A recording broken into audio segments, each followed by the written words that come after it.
Yes, ready. 90 watts per minute. Start.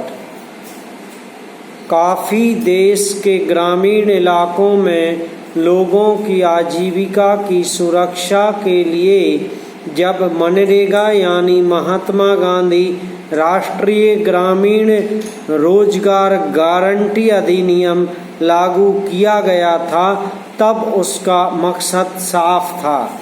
शहर केंद्रित रोजगार के विकेंद्रीकरण के समानांतर गांवों में रहने वाले लोगों को स्थानीय स्तर पर काम और उचित मेहनताना सुनिश्चित किया जाए ताकि पलायन या विस्थापन जैसी व्यापक समस्याओं पर काबू पाया जा सके। पैरा इस कानून के लागू होने के बाद व्यवहार में काफ़ी हद तक बदलाव होता दिखा भी। जब महज 100 दिन के काम की गारंटी होने के बावजूद नौकरी के लिए शहरों का रुख करने वाले लोगों की तादाद में काफ़ी कमी दर्ज की गई। जाहिर है, अगर स्थानीय स्तर पर लोगों को आय का कोई जरिया मिले, रोजी रोटी का इंतजाम हो जाए, तो वे रोजगार के लिए शहरों को प्राथमिकता नहीं देंगे। पैरा लेकिन इस कानून के तहत चलने वाली व्यवस्था को जहां मजबूत किया जाना चाहिए था, वहीं बाद के वर्षों में सरकारों ने इसे गैर महत्व की किसी योजना की तरह देखना शुरू कर दिया।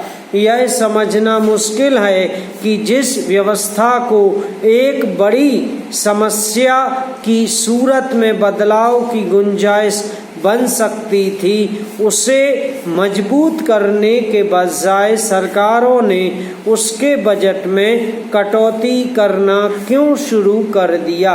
पैरा आज हालत यह है कि ग्रामीण इलाकों में मनरेगा के तहत कराए जाने वाले काम के बदले मजदूरों को वक्त पर उनके मेहनताने का भुगतान भी नहीं मिल पा रहा है।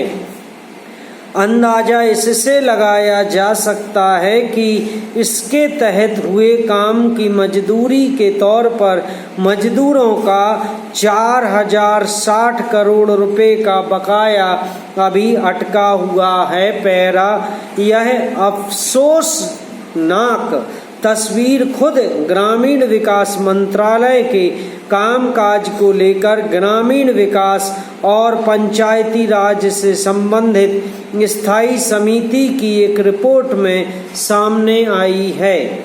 इसी रिपोर्ट के मुताबिक मंत्रालय की ओर से किए जाने वाले कार्यों से संबंधित 9000 करोड़ रुपए का भुगतान भी अभी अधर में लटका है।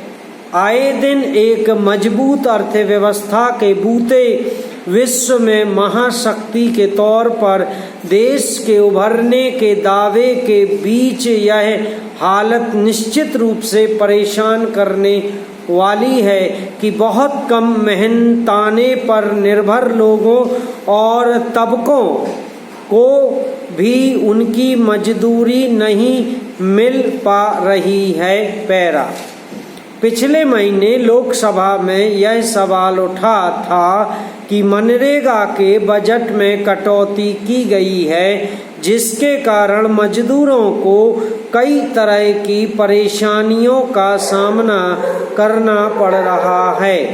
उन्हें काम मिलने और समय पर मजदूरी के भुगतान की कानूनी गारंटी कमजोर पड़ रही है। ऐसे में सरकार को पर्याप्त आवंटन सुनिश्चित करना चाहिए। गौरतलब है कि मनरेगा का बजट 2020 की तुलना में 35% तक कम हो चुका है। पैरा दूसरी ओर बीते 2-2.5 सालों के दौरान बेरोजगारी में लगातार बढ़ोतरी हुई है। समाप्त।